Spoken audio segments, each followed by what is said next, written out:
बिस्मिल्लाहिर्रहमानिर्रहीम। अस्सलाम वालेकुम दोस्तों, मैं फ़हीम अब्बास आपको खुशामदीद कहता हूँ न्यूज़ कैफ़े में, और उम्मीद करता हूँ कि आप सब खैरियत से हैं और आज के दिन का एक अच्छा सा आगाज़ भी कर चुके हैं। आज हम अपने प्रोग्राम में गैर कानूनी तजावज़ात के हवाले से बात करेंगे। ख़ुसूसी तौर पे शहर कराची में जगह जगह तजावज़ात की भरमार है, और ये सिलसिला अभी से नहीं, ये कई दहाइयों से, बल्कि जब से हम देखते आए तब से ही चलता आया है, और वक्त के साथ साथ जो है ये और ज़्यादा शिद्दत पकड़ता गया। कभी किसी हुकूमत ने आके इस हवाले से काम करने की कोशिश की, कभी सुप्रीम कोर्ट की तरफ से नोटिस दिया गया और कुछ इसमें लोगों को रोका गया और तजावज़ात को हटाया गया, मगर वो थोड़ा सा वक्त गुजरता है तो सब वैसे का वैसा ही हो जाता है। तो इस वक्त शहर कराची में ख़ास तौर पे इन तजावज़ात की, इन गैर कानूनी तजावज़ात की क्या सूरत हाल है, ये हमने अपने प्रोग्राम में बात करना है। मेरे साथ स्टूडियो में इस हवाले से काम करने वाले एक मेहमान मौजूद हैं जो अच्छी खासी इस हवाले से एक रिपोर्ट भी रखते हैं और अपना भी एक रोल प्ले कर रहे हैं।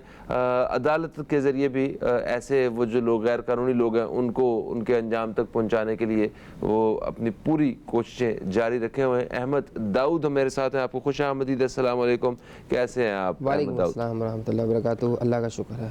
अहमद दाऊद, मुझे बताएं कि ये जो तजावज़ात हैं ये जगह जगह क्यों बढ़ने लगी हैं? क्या इदारे भी इनके साथ मिले हुए हैं या इनके मतलब इनको रोकने टोकने वाला कोई नहीं है यहाँ पे? बिस्मिल्लाहिर्रहमानिर्रहीम। देखिए, शहर कायद में जब से हमने होश संभाला है, जब से हम ये ठिये पता रहे हैं, नाजायज़ तजावज़ात को देख रहे हैं, फुटपाथ पर कब्ज़े, और इनके ख़िलाफ़ जब ऑपरेशन किया जाता है, जैसे आपने कहा सुप्रीम कोर्ट के अहकामात के बाद हुकूमती मशीनरी एक्टिव होती है और अचानक शहर भर में ऑपरेशन धड़ाधड़, कभी शादी हॉल तोड़े जा रहे हैं, बैंक्वेट तोड़े जा रहे हैं, बिल्डिंगें तोड़ी जा रही हैं, पुरानी बिल्डिंग तोड़ी जा रही हैं, हर जगह पर हड़ाहड़ी मची हुई है। अब होता यह है, अक्सर बेशतर हम देखते हैं कि टेम्प्रेरी जब अहकामात सादिर होते हैं सुप्रीम कोर्ट के, तो टेम्प्रेरी हुकूमती मशीनरी काम करना शुरू करती है और शहर भर में तजावज़ात का सफाया कर दिया जाता है। अच्छा, अब होता यह, जब ये सफाया होता है तो सफाई के बाद ये तजावज़ात कम नहीं होती बल्कि इजाफा हो जाता है। वो कैसे बना? वो ऐसे हो जाता है कि सुप्रीम कोर्ट के अहकामात जो दिए जाते हैं उसका फ़ायदा हमारी KMC, DMC और पुलिस ये सब उठाती हैं। और वो कैसे उठाती हैं? अगर एक ठिया या एक पतारा, जैसे मेरी मालूमात के मुताबिक सदर में एक पतारा 500, 600, 700 रुपये हफ्ता देता है। KMC को देगा, DMC को देगा, पुलिस को देगा। आप देखें अक्सर बेशतर सोशल मीडिया पे इनकी वीडियो वायरल होती है कि पुलिस वाले लेके जाते हैं पैसे, KMC वाले आते हैं, नहीं देंगे तो वो दूसरे हफ्ते ऑपरेशन करेंगे और उन्हीं ठिये पतारों को टारगेट करेंगे जो उनको रकम नहीं देते। अब वो इजाफा, जब एक हफ्ते का इजाफा मिसाल के तौर पर 600 रुपये हमारा चल रहा है हफ्ता, अब जब अहकामात ऊपर से आते हैं तो वो जो भत्ता जिसे कहा जाएगा आसान अल्फाज में, वो बीट जो कहा जाएगी, वो उसमें इजाफा हो जाता है। वो 1000 रुपये, 1200 रुपये, 1500 रुपये हफ्ते तक पहुंच जाता है। और ये फ़ायदा उठाया जाता है कि भाई सुप्रीम कोर्ट का मामले बहुत ज़्यादा सख्ती है, DIG साहब ने मना कर दिया है, इंक्रोचमेंट के डायरेक्टर ने मना कर दिया है, हम पे बहुत ज़्यादा प्रेशर है, तस्वीरें ली जा रही हैं, ये हो रहा है, फिर रिपोर्ट पेश की जा रही है, तो वो उनको डरा के धमकाते हैं, वो सिर्फ अपनी रिकवरी ले रहे होते हैं। और हमने देखा शहर में, देखें अगर मिसाल के तौर पर हम हैदरी मार्केट लें तो हैदरी मार्केट के अंदर मेरी मालूमात के मुताबिक तकरीबन 2000 से ज़ायद पतारे हैं। अगर आप उनसे 500 रुपये भी हफ्ता ले लें तो अब ये रकम आप देख लें कहाँ तक पहुँचती है 2000 पतारों की। इसमें भी रेट है कि आपने अगर गली में पतारा लगा हुआ है तो उसके 500 रुपये, अगर मेन रोड के ऊपर है तो उसके 1000 रुपये, गन्ने की मशीन वाला अगर खड़ा हुआ है फुटपाथ के ऊपर, ज़्यादा मशीन लगेगी ना, रोज़ तो वो हटाने से रहा, अपने घर पे ले जाने से रहा, वो मशीन उसने फिक्स कर दी है, उसका हफ्ता 2000 रुपये लग जाएगा, 1500 रुपये लग जाएगा, 3000 रुपये लग जाएगा। पुलिस अलग उससे लेके जाएगी और फिर इल्ला माशाल्लाह पुलिस माशाल्लाह आपको पता ही है कुछ ना कोई पार्सल भी अपने साहब वो भी लेके चले जाती है, तो उसकी भी पैसे नहीं दिए जाते हैं। फिर इसके साथ साथ तजावज़ात में एक और हमारे लिए दर्द-ए-सल है, वो शहर में पार्किंग का निज़ाम। एक तो आपके रोड ब्लॉक हुए हैं, फुटपाथों पर नाजायज़ तजावज़ात हैं, फिर फुटपाथ से जब आप उतरें, जो पब्लिक के लिए फुटपाथें बनाई गई चलने फिरने के लिए, रोड पब्लिक के लिए थोड़ी है, चलने फिरने के लिए, पैदल के लिए नहीं है, वो ट्रैफिक के लिए, गाड़ियाँ चलाएं, मोटरसाइकिलें चलाएं, लेकिन वहाँ भी तजावज़ात रोड पर आ गई और उन तजावीज़ात के बाद फिर आप देखें मोटरसाइकिल लगी हुई है। आप हैदरी सेंट्रल में चले जाएँ, साउथ में चले जाएँ, सदर आप दौरा कर लें, आपको सब जगह पे मेन एम्प्रेस मार्केट पर आप चले जाएँ, आपको सब जगह पे यही देखने को मिलेगा। फिर मोटरसाइकिल की 2-2 3-3 लाइनें। तो हमारा रोड तो इतना तंग होता जा रहा है कि हम ट्रैफिक में अगर फंसे तो हमारा तो पता नहीं हज़ारों रुपए का ईंधन तो हमारा ट्रैफिक में ही बर्बाद हो जाएगा। सही आपने बताया कि जो ये ठेले वगैरह हैं और ये फल सब्जी की रेडियां वगैरह और ये सारा, ठीक है, हाँ, एक तो इनकी वजह से काफ़ी ज़्यादा काम ख़राब हुआ है, ठीक है। दूसरा आप मतलब पार्किंग के हवाले से बता रहे हैं, मगर जो एक असल जो मसला है, जो परमानेंट इन्होंने इंक्रोचमेंट की हुई है, मतलब अपनी तामीरात को तजावज़ करके सरकारी जगह के ऊपर, या जहाँ पे गैर कानूनी तौर पे इन्होंने, अगर फ़र्ज़ करें कि 100 गज़ ज़मीन किसी की है तो इसने 120 गज़ जो है वो कवर की हुई है, तो उसकी वजह से कितना नुकसान हो रहा है और उस तरह के कितने केसेस हैं, ज़रा उस पर बताएं। देखें आप, सबसे ज़्यादा ये जो मसाइल हैं, अब आप देखें नाले पर तजावीज़ात के ख़िलाफ़ एक बहुत बड़ा ऑपरेशन किया गया सुप्रीम कोर्ट के ऑर्डर के बाद। आपने मुख्तलिफ नालों के नाम सुन लिए होंगे कि यहाँ से तजावीज़ हटा दी है तो ये अभी यहाँ पर ये बन रहा है, ये प्रोजेक्ट आ रहा है, ये हो रहा है। लेकिन उसमें होता ये है कि जब तोड़ फोड़ कर दी जाती है, अब वहाँ पर अगर कच्ची आबादी में लोग रह रहे हैं, मिडिल तबका है मिसाल के तौर पर, वो उन्होंने किया गैर कानूनी काम है, नाजायज़ किया, ये बात एक्सेप्ट करेंगे। यानी कि वो रह वहाँ पे नाजायज़ तौर पे ही रहे, वो उनकी ज़मीन नहीं थी, नहीं है, वो सरकार की ज़मीन थी या किसी की ज़मीन थी, आपने वहाँ पे कब्जा किया हो गए और आप बैठ और गए। हाँ, वो काबिज हो गए, उन्होंने अपना घर तामीर कर लिया। लेकिन अब होता यह है कि जब ऑर्डर जारी होता है, अदालती अहकामात जब आते हैं, तो होता यह है कि उनको तो खाली करा दिया जाता है। अब वो ज़मीन मिसाल के तौर पर खाली करा ली, अब हमारी हुकूमत कर क्या रही है, हमारी हुकूमत अब आगे को नया माफिया है, बल्कि पुराना ही है, हमारे सामने ही है, बिल्डर माफिया। ज़मीन ली, अब 80 गज़ की ज़मीन है, अब बिल्डर को दे दी, बिल्डर ने उठा के वो ज़मीन की वैल्यू मिसाल के तौर पर 80 लाख रुपए या 1 करोड़ रुपए की है मिसाल के तौर पर, तो वो उसने परचेज़ कर ली 1.5 करोड़ रुपए में, और उसने अपनी बिल्डिंग बना दी, फ्लैट बना दी है और पब्लिक को बेच दिया। अच्छा, इसमें किरदार अदा करने वाले जितने भी इदारे हैं वो खामोश तमाशे बने हुए रहेंगे, चाहे वो सिंध बिल्डिंग कंट्रोल अथॉरिटी हो, चाहे लैंड डिपार्टमेंट हो, चाहे केएमसी का डिपार्टमेंट हो, ऑपरेशन करने वाले लोग हों, डेमोलिशन करने वाले लोग हों, ये सारे उस वक्त खामोश रहेंगे क्योंकि वो ज़ाहिर सी बात है उनको रकम मिल चुकी। जब सब कुछ हो जाएगा, तामीर हो जाएगी बिल्डिंग, सब कुछ हो जाएगा, इसके बाद अचानक से सोया हुआ शेर जागता है और आता कभी अहकामात आ गए सुप्रीम कोर्ट की, ये बिल्डिंग तोड़ी जाएगी। अब लेने वाले लोग रोड पर आ गए, बिल्डर ने भी कमा लिया, उसने अपनी रिकवरी डबल कर ली, हुकूमत ने भी पैसे ले लिए, अब वो दोबारा बेची जा रही हैं। ऐसे भी केसेस हमारे सामने आए हैं। अच्छा अहमद जी, देखें गैर कानूनी तौर पे यहाँ पे कितनी आबादियाँ हैं जो आबाद हैं? देखें गैर कानूनी आबादियाँ तकरीबन मेरी मालूमात के मुताबिक 200 से ज़ायद हैं। 200 से ज़ायद? ओके। हाँ, अब ईस्ट में आप चले जाएँ, अब मसला ये कि हम नाम लेना जब स्टार्ट करते हैं तो वो फ़ायदा उनको तो पता ही है, लेकिन हम निशानदेही ज़्यादा करेंगे तो वो ज़्यादा वहाँ पे पटकेंगे, भैया टीवी चैनल पे जिक्र हुआ है, वो बेचारे गरीब लोग पिस जाएंगे। अच्छा। होना कुछ भी नहीं है, वो ऑपरेशन सिर्फ 1 दिन का, 2 दिन का, 4 दिन का होगा, फिर इसके बाद जो हमारे दूसरे मुल्कों से लोग आ रहे हैं वो वहाँ पर बस जाएंगे और फिर इसके बाद किराए में इजाफा हो जाएगा। तो अहमद भाई देखें ज़रा, अगर किसी गैर मतलब किसी जगह पे किसी जो हमारी नहीं है, तो हम यहाँ पे कराची के शहरी होने के मतलब कराची के शहरी हैं, तो आसानी से जाके कहीं भी वहाँ पे डेरा लगा देंगे, वहाँ पे सीमेंट बजरी और सारा मटेरियल वहाँ पे डलवा के और अपना शुरू करवा सकते, कंस्ट्रक्शन शुरू करवा सकते हैं। क्या हमें कोई रोकने नहीं आएगा? और मतलब किन की जिम्मेदारी है रोकना? और अगर जगह गैर कानूनी है तो वहाँ पे मेरा बिजली का कनेक्शन कैसे लग सकता है? एक गैर कानूनी जगह पे मेरा गैस का कनेक्शन कैसे लग सकता है? मुझे तो इतना पता है कि मैं जहाँ रहता हूँ, जो मेरी अपनी जगह है, अगर तो वहाँ भी मैंने अगर सीमेंट वगैरह अगर मंगवाना है तो वो परमिशन लेटर लेना थोड़ा पड़ेगा। सा सामान आके गिराएगा, आके दो बोरियां आएंगी और पुलिस की गाड़ी आ जाएगी, हेलो भी आपने किससे, या सिक्योरिटी की इदारे के सिक्योरिटी की गाड़ी की किससे इजाज़त ली है आपने ये सारा कुछ परमिशन लेटर दिखाइए। तो मुझे तो इस शहर में इतनी सख्ती नज़र आती है। ये जो हम 200 आबादियों का जिक्र कर रहे हैं, गैर कानूनी तजावज़ात का जिक्र कर रहे हैं, ये कैसे मुमकिन है और कहाँ पे हो रही है? बहुत अच्छी बात आपने कही है। अच्छा, ये मखसूस आबादियाँ हैं, मखसूस सोसाइटीज़ हैं जहाँ पर ये सख्ती की जाती है कि आपने अगर कुछ काम करना है तो परमिशन लेटर लेना है, विदाउट परमिशन लेटर आपको काम करने की इजाज़त नहीं होगी।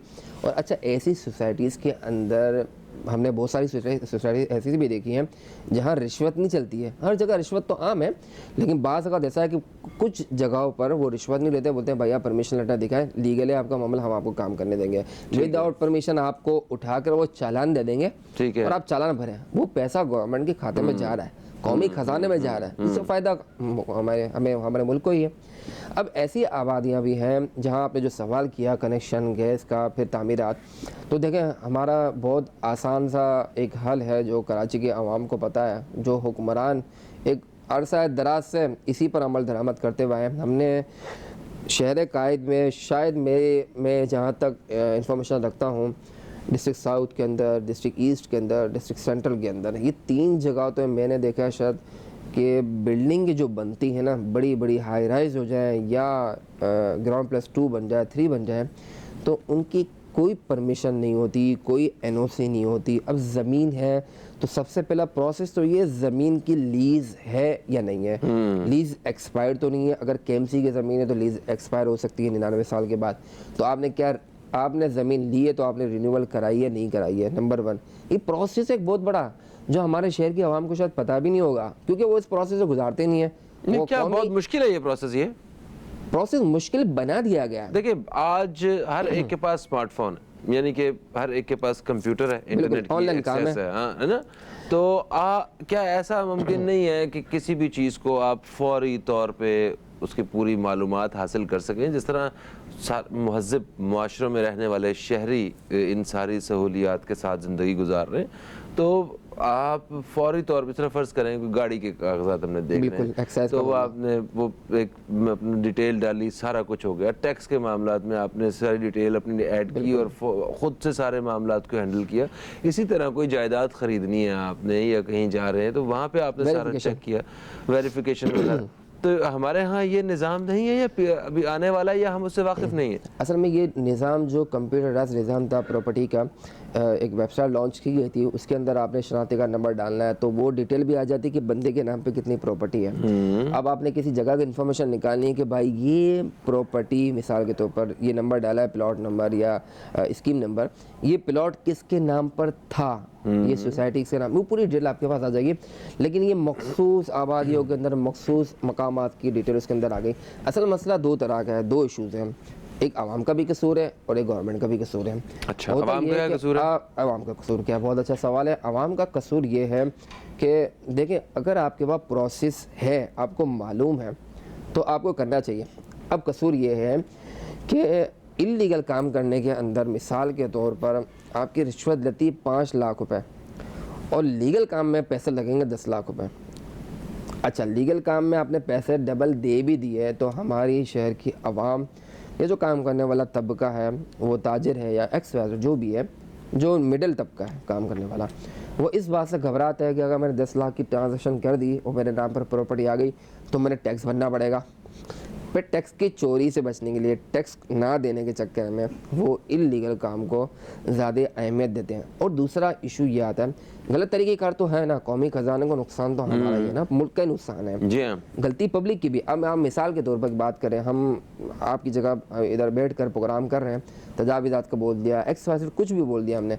अब सफाई सुथराई का मसाइल है हमारे शहर के अंदर, हम कहाँ जहाँ भी जाए हमें सफाई तो कहीं भी नजर नहीं आती। जी। अब लियारी एक्सप्रेस पे आप चढ़ जाए मिसाल के तौर पर, तो आपको आबादी, आपको पता चल जाए कि क्या आबादी है, नीचे कच्ची आबादी क्या। जी। हम पैसे दे रहे हैं, टैक्स दे रहे हैं ना, चाहे पर्ची 30 रुपये की हो चाहे 50 रुपये की हो। आप पूरे लियारी एक्सप्रेस में, मैं आपको चैलेंज करता हूँ कि आप पूरे लियारी एक्सप्रेस के पुल के ऊपर, यहाँ से माड़ीपुर से स्टार्ट से लेकर सराबगोड़ तक, आप मुझे एक स्ट्रीट लाइट आप दिखा दें, आपको नहीं मिलेगी। खुलेआम बता रहा हूँ मैं आपको, स्ट्रीट किराया वहाँ बढ़ गया। अच्छा, अब जो पब्लिक का कसूर, अब सफाई सुथराई के मामले में हम चिल्लाते तो बहुत हैं, यासीन हुकूमत ये कर रही है, गवर्नमेंट ये कर रही है। गाड़ी से आपने देखा होगा, इतने हमारे अच्छे लोग हैं माशाल्लाह कि गाड़ी का दरवाज़ा खोला, गुटखा खा रहे, पान खा रहे, फेंक दिया। कचरा हमारा दरवाज़ा गाड़ी का खुला, स्टैंडर्ड वाले लोग कचरा उठा के हमने रोड पे फेंक दिया, पान खाया रोड पे फेंक दिया। तो सारा कसूर सिर्फ गवर्नमेंट का नहीं है, हमारा भी है। हाँ सही है। आवाम का अगर तजावज़ात के हवाले से कसूर देखा जाए तो अहमद, तो मुझे ये लगता है कि उन मोहल्लों में जहाँ पे मतलब हाई राइज बिल्डिंग्स बन रही हैं और वो अलाउ नहीं है, ठीक है। आपको 2 मंजिला घर से ज़्यादा का घर जो है वहाँ पे जहाँ अलाउ नहीं है वहाँ पे 5-5 मंजिला घर बने हुए हैं और वो 5-5 मंजिला जो इमारत है उसमें हर फ्लैट बिका हुआ है। वो ऊपर का फ्लैट जो गैर कानूनी है, कल अगर ऑपरेशन हो और सुप्रीम कोर्ट या अगर किसी अदालत से हुक्म सादिर हो या फिर हुकूमत की जानिब से कोई सख्ती हो तो उसको तोड़ दिया जाएगा। उसके बावजूद वहाँ के शहरी ये जानने के बावजूद कि गैर कानूनी है, उन्होंने सस्ता होने की वजह से वो घर ख़रीद लेते हैं। ये है आवाम का कसूर। आवाम में ही मौजूद वो बिल्डर जो कि इतनी मतलब बहादुरी के साथ ऐसे प्रोजेक्ट्स को बनाते हैं, ठीक है। यहाँ पे आपको इस कारोबारी तबके की जानिब से भी उनका कसूर नज़र आएगा। उनको सारी इजाज़त जो परमिशंस देने के लिए जितने इदारे मौजूद हैं वो उनको जब इजाज़त देते हैं तो यहाँ पे उनका भी कसूर और ढील नज़र आएगी, है ना। कुछ ऐसा ही है। करप्शन की नज़र सारे इदारे हो चुके हैं। अब आप देखें मिसाल के तौर पर जमशेद रोड के अंदर मज़ार कायद के अतराफ़ तकरीबन 2 से 2.5 किलोमीटर के अतराफ़ हैं जहाँ मज़ार कायद है। अब जमशेद है, सोल्जरी, XYZ जहाँ मज़ार कायद नज़र आता है तो वहाँ की पॉलिसी बनी हुई है कि उस पोडियम के मतलब है कि आपने ग्राउंड +2 से ऊपर नहीं जाना है। लेकिन आप चले जाए 4 मंजिल, 5 मंजिल, 6 मंजिल आपको नज़र आएगी। मुझे पता चला कि हर फ्लोर की एक फीस है जो सरकार की तरफ से नहीं, जो वैसे आपस में मामला सेट करने की। शहर में एक सिस्टम मुतारिफ कराया गया जिसका नाम दिया गया पट्टा सिस्टम। पट्टा सिस्टम, ये कौन सा सिस्टम? ये पट्टा सिस्टम ऐसा है कि गवर्नमेंट के लोगों ने मुतारिफ करा दिया और गवर्नमेंट के लोग बैठे हुए प्राइवेट बनकर और उसमें भारी रकम हासिल कर रहे हैं और पैसा ले रहे हैं कि आपने अगर इतना अच्छा गज़ का भी हिसाब किताब है कि आपने 80 गज़ का प्लॉट बनाना है तो ग्राउंड +2 बनाना है और फ्लैट की वैल्यू इतनी बन जाएगी तो आपने हमें पर फ्लोर इतने पैसे देने हैं।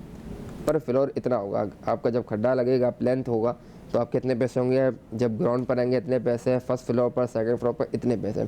ये पैसे बढ़ते जाएंगे ऊपर। हर इलाके का अलग अलग एक सिस्टम है। साउथ का पट्टा सिस्टम चलाने वाला बंदा अलग है, सेंट्रल का पट्टा सिस्टम चलाने वाला अलग है। वो इदारे जिन्होंने इन तजावज़ात को रोकना है ना, वो अपना ठीक से किरदार अदा नहीं कर रहे और एक्चुअली बहुत सारे ऐसे ऑफिसर्स मौजूद हैं जो रिश्वत ले रहे हैं और जिनकी वजह से इन तजावज़ात में इजाफा हो रहा है ना। तो इस पे थोड़ी सी मैं चाहूँगा कि आप कंटिन्यू कीजिए और बताइए क्या सूरत हाल है क्या।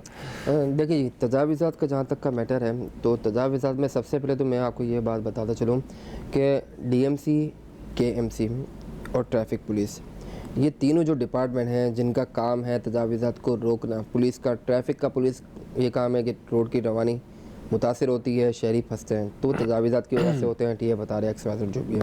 KMC का काम है इनको रोकना, DMC का काम है इनको रोकना।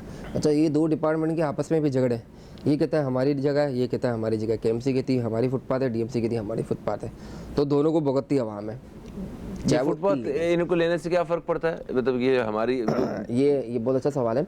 फुटपाथ लेने से फ़र्क ही पड़ता है कि ये फुटपाथ अगर DMC की है और KMC बोले हमारी है तो उस फुटपाथ पर लगाए जाने वाले जितने भी ठिए हैं छोटे छोटे, चाहे वो स्टैम्प वाले हो, चाहे वो रिमोट बेचने वाले हो, सेल बेचने वाले हो, तो उन सबको जो हफ्ता कलेक्ट होता है तो वो उस इदारे को जाएगा जो फुटपाथ के ऊपर फटा चलता है। तो यहाँ पे उस फुटपाथ के साथ जो पार्किंग वो होगी वो जायज़ नाजायज़ उसका भी सारा वो अलग है।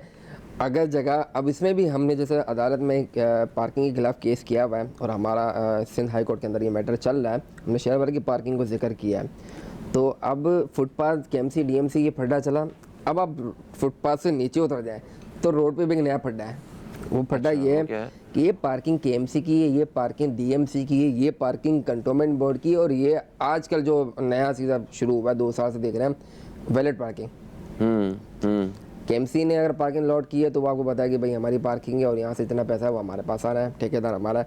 DMC वाला अलग पैसा। अच्छा, इन दोनों के फड्डों के अंदर ट्रैफिक पुलिस वाले और पुलिस वाले काफ़ी हद तक खुश हैं क्योंकि इनके दोनों के फड्डों के चक्कर में जब लोग बंद होते हैं, कंप्लेनें आती हैं, गिरफ्तारियाँ होती हैं तो उनके रकम में इजाफा हो जाता है कि प्रेशर हो रहा है। ट्रैफिक पुलिस भी पार्किंग का निज़ाम एक सिंगल लाइन हमने अलाउ की हुई है डीआईजी ट्रैफिक की जानिब से सुप्रीम कोर्ट के अहकामात पर ये अलाउ किया गया कि एक लाइन पार्किंग होनी चाहिए रोड के अंदर, अदरवाइज सेकंड रो की इजाज़त हरगिज़ नहीं है।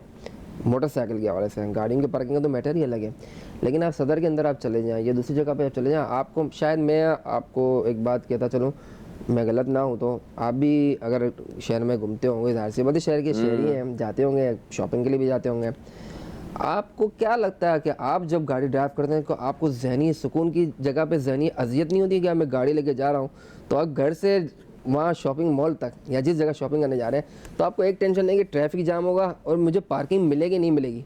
और पार्किंग मिल भी गई और पार्किंग वाले ने गाड़ी हमारे लगा भी गई तो हमारे हाथ में पर्ची थमा दी जाती है कि भाई ये 100 रुपये की पार्किंग है या 50 रुपये की पार्किंग है, लेकिन सामान की गाड़ी चोरी होने की या कुछ भी सामान निकल जाए हमारी कोई गारंटी नहीं, जिम्मेदारी नहीं है। हाँ। आप कहाँ खड़े हम कहाँ खड़े तो फिर तो वो पैसे वैसे किस चीज़ के लेते हैं? अगर उनकी अपनी गारंटी नहीं होती तो वो फीस किस चीज़ की ले रहे होते हैं? यही तो बात है कि हमारे लोग उनको पकड़ते नहीं है, वो सिर्फ पैसे ले लिए, कॉन्ट्रैक्टर को कॉन्ट्रैक्ट दे दिया, ठेका दे दिया कि आपने ये परसेंटें बिकती हैं विदाउट ऑक्शन भी है और ऑक्शन भी है। आपने एक एरिया लेना है, अगर आप मिसाल के तौर पर आप एक क्लिफ्टन के अंदर एक मशहूर मारूफ मॉल है जहाँ हर कोई जाता है, उसका एक ग्राउंड बना हुआ, वहाँ पे पार्किंग की जाती है, तकरीबन उसका जो ऑक्शन खुला था वो 1.5 करोड़ रुपए सालाना पे खुला था। अब आप देखें जब 1.5 करोड़ रुपए अगला बंदा देगा तो वो फिर वसूल भी करेगा। हालांकि उस मॉल की अपनी पार्किंग बिल्कुल फ्री है, पार्किंग फ्री है, बिल्कुल फ्री है, और उसके साथ ये वाली पार्किंग है जो पेड पार्किंग है। पेड पार्किंग है। जब वो मॉल की पार्किंग फुल हो जाती है तो जाहिर सी बात है बंदा जाएगा वहीं पर पेड पार्किंग के अंदर। अब पेड पार्किंग के अंदर गया तो कोई सामान गायब हो गया तो वो हाथ खड़े कर देंगे कि भाई हमारी जिम्मेदारी नहीं है, मेरी जिम्मेदारी नहीं तो है। अब हम जाएं तो कहाँ जाएं? जो पुलिस वाले हैं, अब कभी हम गाड़ियों की वारदात से परेशान हैं, कभी हमारे घर के बाहर गाड़ी खड़ी है तो शीशे चोर दिवाते हैं, कभी शीशा तोड़ दिया। मेरे साथ ये हादसा हुआ जेल चोरेंगे, मैं नमाज जुम्मा के लिए गया, बाहर है गाड़ी का शीशा टूटा हुआ है, गाड़ी से लैपटॉप का बैग मोबाइल फ़ोन वगैरह सब गायब। अब नमाज कुछ लोगों के ऐसे बेचारे जमीन मर चुके हैं। हाँ, कुछ लोग जरा ज्यादा अनलकी रहते हैं, उनके जूते भी चले जाते हैं। हाँ, आप देखें मज़ा जब भी ये चीज़ें अब देखें तजावीज़ात की आप जहाँ तक बात कर रहे हैं तो आप फुटपाथों पे देखें, फुटपाथ आपके चलने की जगह कहीं भी नहीं है। आप कोई ऐसे शायद फुटपाथ बता दें मखसूस सोसाइटीज़ को हटाकर, आप जहाँ मार्केटें वगैरह बनी हुई है, आप एक कोई फुटपाथ के निशान नहीं कर देंगे ये खाली है, आपको नहीं मिलेगी। और उस फुटपाथ पर जो ऑपरेशन होता है तो उसका भत्ता बढ़ जाता है।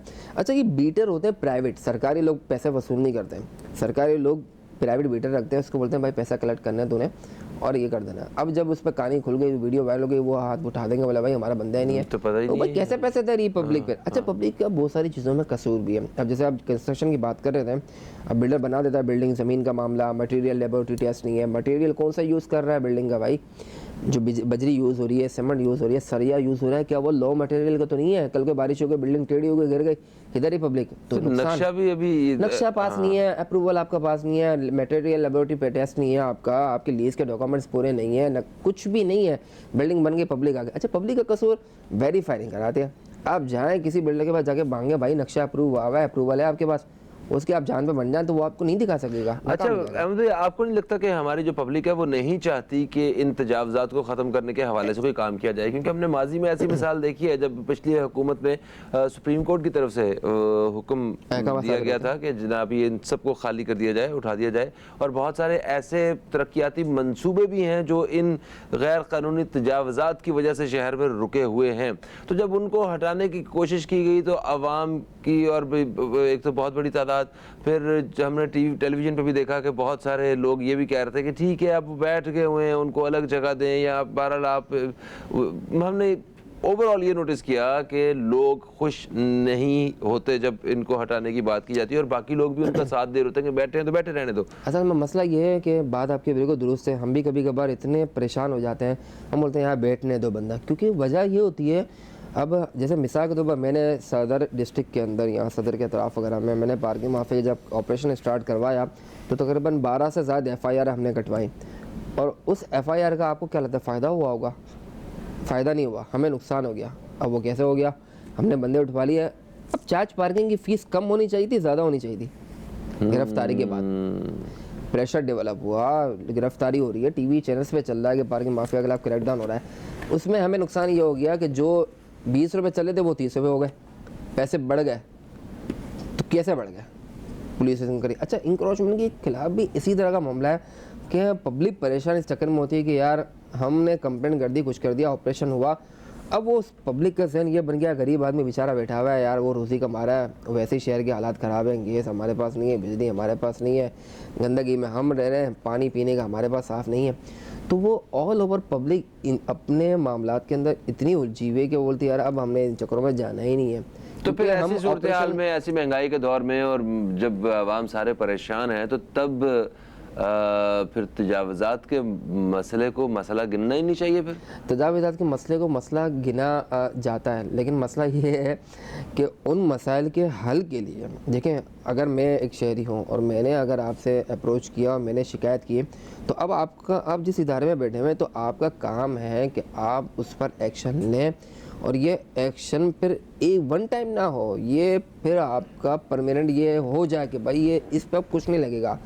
अब आप देख रहे हैं सुप्रीम कोर्ट के अहकामात एमएजिना रोड के हवाले से ये हैं कि तमाम तजावीज़ात ख़त्म की जाए और रोड के वन साइड के ऊपर पार्किंग का जो निज़ाम चलता उसको रखा जाए वन साइड। ठीक है। अच्छा, बहुत सारी हमें पता चला है कि ऐसी आबादियाँ भी हैं जो किसी ख़ास जमात को वोट देती हैं, सियासी जमात को, इस उम्मीद पे क्योंकि उन सियासी जमातों के जो रहनुमा हैं उन्होंने वादे किए होते हैं कि हम जब आएंगे इक़्तिदार में तो आपको यहाँ पे मालिकाना हुकूक दे देंगे। तो इस बात में कितनी सदाकत है, ऐसा भी होता है क्या?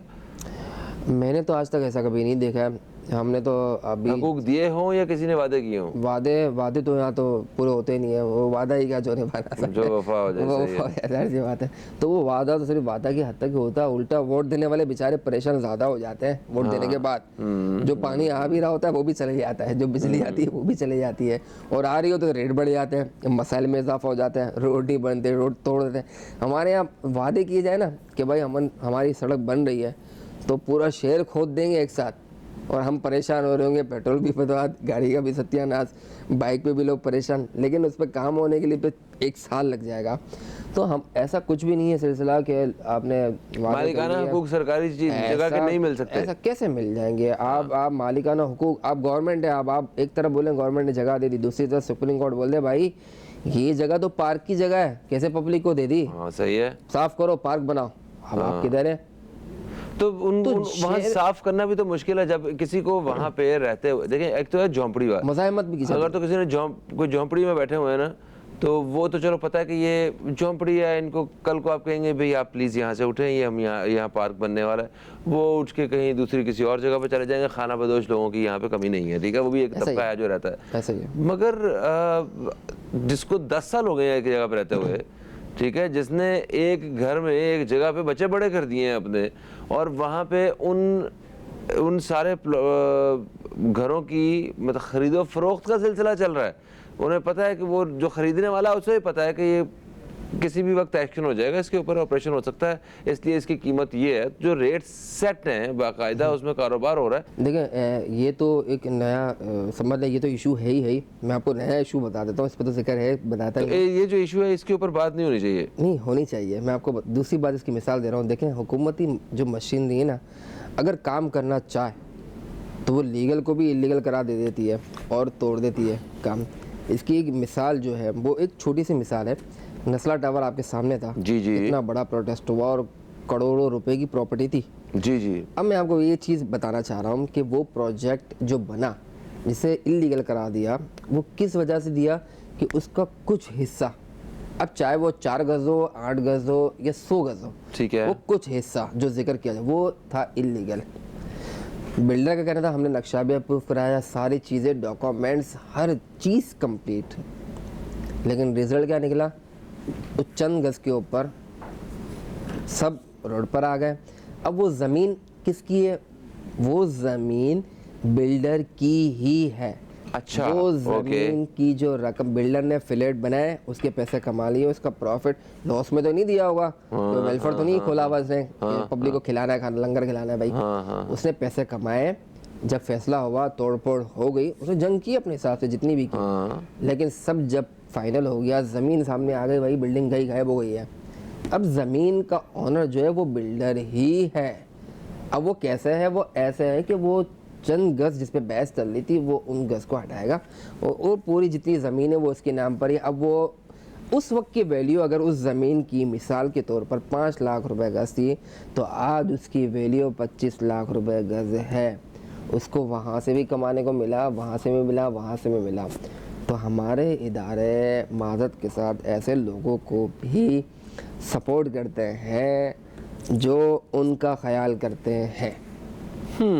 अब हाईवे पर आप जाएं, मैं आपको नाम नहीं लेता, मैं आपको एक सोसाइटी नहीं, एक टाउन नहीं, जो मुख्तलिफ टाउन के नाम से सोसाइटी उठा रही है, मैं आपको बेशतर टाउन्स की एविडेंस के साथ फाइल है जिनकी इंक्वायरियां एंटी करप्शन के अंदर चल रही हैं। डॉक्यूमेंट्स लीज के टोटल इलीगल है। एग्रीकल्चर लैंड के ऊपर कोई कंस्ट्रक्शन नहीं हो सकती, हाउसिंग स्कीम नहीं बनाई जा सकती, कोई घर नहीं बनाया जा सकता प्रोजेक्ट, लेकिन वो एग्रीकल्चर लैंड के ऊपर जो काश्तकारी के लिए ज़मीन इस्तेमाल हो रही है उसका रेवेन्यू जनरेट होगी कौमी खजाना में जा, लेकिन वो उस मकाम के ऊपर हाउसिंग स्कीम आ रही है। और अगर देखें रोकथाम पब्लिक कैसे रोकेगी, पब्लिक तो नहीं रोक सकती। जब वो हाउसिंग स्कीम वाला तशहीर कर रहा है तो उस तशहीर के दौरान उस पर बैन लगा दिया जाए भाई कि ये तो प्रोजेक्ट ही इलीगल है। हालांकि सब पता है गवर्नमेंट को। आप खुद कह रहे हैं, आप टीवी चैनल पे एंकर हैं, आप कह रहे हैं जब मैं अपने घर के बाहर रेती बजरी के एक सुजुकी डालता हूँ, एक बोरी डालता हूँ तो पुलिस आ जाती है। तो इतना बड़ा सेटअप चल रहा है, मशीनरी चल रही है, खड्डे अरे सर आपने तो पेंट के लिए एक बंदा बुलाया है और उसे एक सीढ़ी दी है या वो जो एक स्टूल दिया है और वो डिब्बा पकड़ के पेंट कर रहा है बाहर, पेंट कर रहा है। ठीक है। इस पे आपको बाकायदा जवाब देना पड़ सकता है और हो सकता है कि आपका पेंट, आपका ब्रश, आपका वो स्टूल, सीढ़ी, ये सब जब्त हो जाए, वो ले जाएं और दोबारा आपको एक इतना लंबा प्रोसेस होगा, उसका मतलब होगा कि आपको कभी नहीं मिलने वाला। आप धक्के खा खा के थक जाएंगे, बोलेगा भाई जितना मैं धक्का खाऊंगा उतना तो सामान जी, वो मजदूर को आपको दोबारा नया लेके देना पड़ेगा और आप परमिशंस की तरफ जाएंगे तो वो इतना एक लंबा चौड़ा काम शुरू हो जाएगा। आप ये कहेंगे यार ठीक है, ये मतलब एक बाल्टी ले गए, एक दो फिर रिस्क ले लेते हैं, आधा तो हो गया, अगली बाल्टी में आधा भी हो जाएगा। अच्छा, इसके साथ साथ मैं आपको एक बात बताऊं मजीद, जो जिसको हमें बहुत ज़्यादा रोशनी देनी चाहिए। हमारे शहर कायद के अंदर बहुत सारी बिल्डिंगें जो हैं वो आसार कदीमा है, जिसे हेरिटेज करा दिया जाता है, हेरिटेज आसार कदीमा। सुप्रीम कोर्ट के खुले वाज़े अहकामात हैं कि इन बिल्डिंगों को तोड़ा नहीं जा सकता। हेरिटेज बिल्डिंगें नहीं तोड़ी जाती, जो पीले पत्थरों पर यकीनन वो नहीं तोड़ी जाती हैं। आसार कदीमा है, फिरियर हॉल है जो मशहूर है, इस तरह पीले पत्थरों पे बने, आसान अल्फाज में बताना ताकि पब्लिक को पता चले। उसकी हरगिज़ इजाज़त नहीं है, कुछ भी हो जाए, कुछ भी हो जाए, वो आपको इजाज़त, डेमोलेशन की इजाज़त नहीं है। लेकिन हमारे यहाँ आपको मैं चंद मकामात डिस्ट्रिक्ट साउथ के अंदर, जोड़िया बाज़ार की पट्टी, खारादार, मीठादार, राम सामी, रणछोड़ लाइन, ऐसे आसार कदीमा बिल्डिंगें जिनका रिकॉर्ड मौजूद है, अफसरान ने लिख के दिया हुआ है कि भाई ये डेमोलेशन नहीं हो सकती, उनको डेमोलिश किया जा रहा है, उनकी शिकायत की जाती हैं तो उस पर एक्शन नहीं लिया जाता। ऐसे भी लोग हैं जो हेरिटेज डिपार्टमेंट के अंदर भारी रिश्वत देकर उस हेरिटेज बिल्डिंग को रिकॉर्ड रूम से गायब करा देते हैं, उसका रिकॉर्ड ही नहीं मिलता। जो पुराने लोगों के पास अगर आपको लिस्ट, ये रहायशी बिल्डिंग्स हैं, ये हेरिटेज बहुत सी रिहायशी बिल्डिंग भी हैं हेरिटेज, जो पीले पत्थर पे बनी हुई लोग रह रहे हैं, और बहुत सी ऐसी कि वो एक पाकिस्तान के लिए मतलब एक आसार कदीमा के नमूने के तौर पर, आप मॉडल, रोल मॉडल के तौर पर आप क्या है कि वो देखने के लिए कि भाई ये पुरानी इमारतें हैं, उस पर कोई कंस्ट्रक्शन अलाउ ही नहीं है, किसी भी किस्म की कोई कंस्ट्रक्शन नहीं है। जैसी हालत में ऐसी है, हल्का फुल्का जब आपको डर लगे, खौफ हो कि भाई ये बिल्डिंग नुकसान दे सकती है तो आप हल्का फुल्का काम रिपेयर करा सकते हैं, लेकिन अदरवाइज पूरी बिल्डिंग को डेमोलिश नहीं कर सकते। कोई हादसा पेश आ जाए, कोई बारिश है, एक्सवाइजेड कुछ हो जाए, वो एक अलग चीज़ है। लेकिन हमारे यहाँ पर बिल्डर माफिया हेरिटेज डिपार्टमेंट के अफसरान की मिली भगत से सुप्रीम कोर्ट के अहकामात की खुली खिलाफ वर्जी डंके की चोट पे की जा रही है, और ये कहा जाता है कि हम हेरिटेज डिपार्टमेंट से इस बिल्डिंग को निकाल देंगे। देखिए, जहाँ गैर कानूनी काम जो हैं वो हर उस जगह पे होते हैं जहाँ पे कानून होता है, वहाँ पे गैर कानूनी काम ही होते हैं, लोग जुर्म भी करते हैं, मगर एक खौफ भी होता है लोगों को कि हमें ये काम गलत काम है, ये गैर कानूनी है, ये नहीं करना, हमारी पकड़ हो जाएगी। हमारे यहाँ अवाम में क्या वो खौफ नहीं है कि हमारी पकड़ हो जाएगी?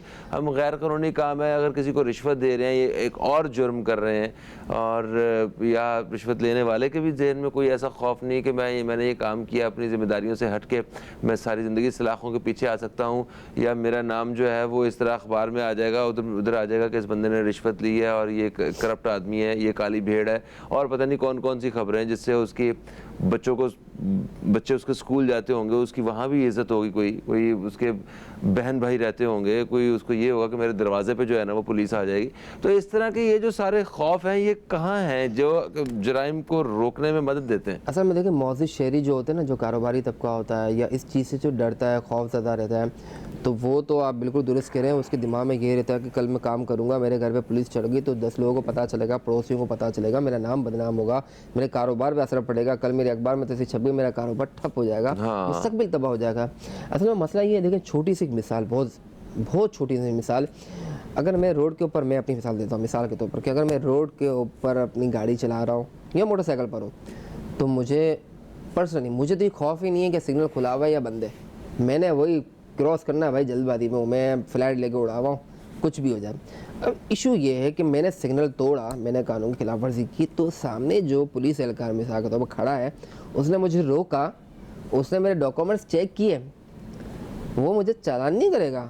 बाज़ औक़ात कर देते हैं चालान, वो चालान नहीं करेगा, वो मुझे पहले खौफज़दा करेगा, गाड़ी बंद करूँगा, कागजात नहीं है, ये नहीं है, वो नहीं है, फलाना नहीं है, दिमाग। तो अब शहरियों को पता है कि हमारे इदारे स्टिक नहीं है, वो उनको चंद पैसे दो, वो बाहर है। देखिए, ये वो पॉइंट है जिस पे हम बात करना चाहते हैं कि जैसे अगर पुलिस की बात कर रहे हैं, नीचे से लेकर ऊपर तक, देखिए अगर पुलिस की बात कर रहे हैं, ट्रैफिक पुलिस की या दूसरी पुलिस की, तो ये शहीदों का यूनिफॉर्म पहना हुआ है इन्होंने, है ना? तो अब वो इदारा कभी नहीं चाहेगा कि हमारी जो साख है वो मुतासिर हो। ऐसा ही है। तो उन डिपार्टमेंट्स को भी, उन इदारों को भी अपने लोगों में से वो जो अपने यूनिफॉर्म में जो काली भेड़ें हैं ना, उनको निकालना होगा, उनको गिरेबान से पकड़ के बाहर निकालना होगा। उससे उस इदारे की साख खराब हो रही है, इस तरह के लोगों से एक पूरा जो निज़ाम है वो खराब हो रहा है। तो ये तो उनको प्रायोरिटी पे काम करना मुल्क आप पड़ेगा। भी जाते हैं ना, आप मिसाल के तौर पर आप किसी और मुल्क चले जाएं,